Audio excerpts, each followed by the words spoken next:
అరే ఏమైందిరా ఏమన్నాడు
నేను బీచ్పల్లిలో ఇంటర్మీడియట్ సెకండ్ ఇయర్ చదువుతున్నా.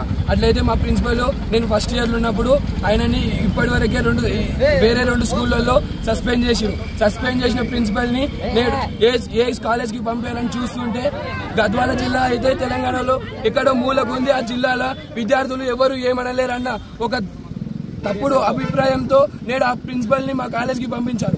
ఆ ప్రిన్సిపల్ ఎట్లా అంటే కనీసం టోపీ పెట్టుకుంటే టీసీ ఇస్తాను నీకు, ఇంకా చిన్న దాంట్లోకి కొట్టడం, అసలు ఏమన్నా ఎదురు తిరిగినామంటే అయిపోయి సస్పెండ్ చేయడం, పేరెంట్స్ కి రెస్పెక్ట్ ఇవ్వకుండా మాట్లాడడం, ఇలా ఎన్నో 1-2 పైసలు చూసి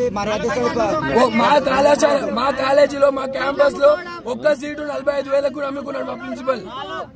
పైన రేవంత్ రెడ్డి రీసెంట్ గా మాకు పైన పర్ క్యాపిటా ఎక్కువ చేసిండు, కానీ మాకు ఇంతకు ముందు ఎంత వస్తుందో దానికంటే తక్కువనే అయింది, కానీ పర్ క్యాపిటా మాత్రం ఏది పెరగలే.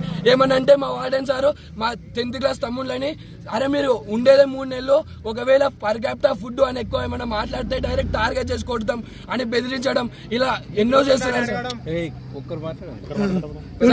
మీరు ఎక్కడ నుండి ఎక్కడ దాకా వచ్చిండ్రు? మేము గద్వాల కలెక్టరేట్ దగ్గరికి వెళ్తున్నాం. కలెక్టర్ సార్ దగ్గర మా సమస్యలు చెప్పుకుంటాం సార్. ఎన్ని కిలోమీటర్లు అవుతుంది? ఎన్నన్నా కానీ సార్ మేము పోతాం. 17 కిలోమీటర్లు ఉంటుంది. మా కాలేజ్ లో ఇంతకుముందు సంవత్సరం మా ప్రిన్సిపల్ శ్రీనివాస్ నాయక్ వచ్చిండు. ఆయన చేసింది ఏది కరెక్ట్ కాదు. మాకు వచ్చే అకామిడేషన్ కానీ స్టడీ కానీ ఏదైనా సరే ఏ దానిలో కరెక్ట్ లేదు. వచ్చినప్పటి నుంచి సిట్ అన్నాడు, కానీ ఆయన మా మీద ఎక్కువ ప్రెజర్ పెట్టడం తప్ప చేసింది ఏం లేదు. మేము తిన్నాక కడుక్కునే ప్లేట్లు ఏమంటారు, ఫస్ట్ స్కూల్ పిల్లలకు బాత్రూమ్సే లేవు. వాళ్ళు నైట్ పూట పక్కలో గుట్టుండదు, ఆ గుట్టలోకి పోతారు. వాళ్ళకి నైట్ ఏమన్నా అయితే ఏం చేయలేదు ఎవరికి తెలియదు. మళ్ళీ టాయిలెట్ వెనకే బాత్రూమ్స్ కాకుండా అక్కడ ఏమంటారు ఆ చెట్ల దిక్కేమంటారు, అక్కడ ఎవరికి ఏమైనా ఎవరు సమాధానం లేకుండా మళ్ళీ ఏమన్నా అంటే రాళ్ళు తీసుకొని కొడతాడు పిల్లల్ని. మామూలుగా బెదిరియొచ్చు అంటే ఆయనకు మస్తు మంది పిల్లలు బెదిరుకుంటారు. ఆయన కొడితే 5th క్లాస్ పిల్లలు ఎంత అరుస్తారు అంటే ఆ చిన్న పిల్లలకి ఏం తెలుసు, చేశారు తప్పులు చేశారు.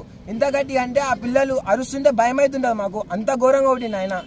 మేము బీచ్పల్లి మా విద్యా సంస్థ స్కూలు కాలేజ్ 2 ఉన్నాయి అక్కడ. అక్కడ నుంచి మా ప్రిన్సిపల్ అక్కడ నుంచి వెళ్ళిపోయి మాకు కరెక్ట్ మా బీచ్పల్లి సంస్థ న్యాయం మీద నడవాలి. మాకు రావాల్సిన అకామిడేషన్ స్టడీ మొత్తం మాకు రావడానికి బీచ్పల్లి నుంచి కలెక్టర్ ఆఫీస్కి ఇప్పటికి 17 కిలోమీటర్లు నడుస్తున్నాం. మేము మా పోరాటం మేము గెలిచేదాకా ఇట్లే పోతున్నాం, ఎంత దూరమైనా సరే.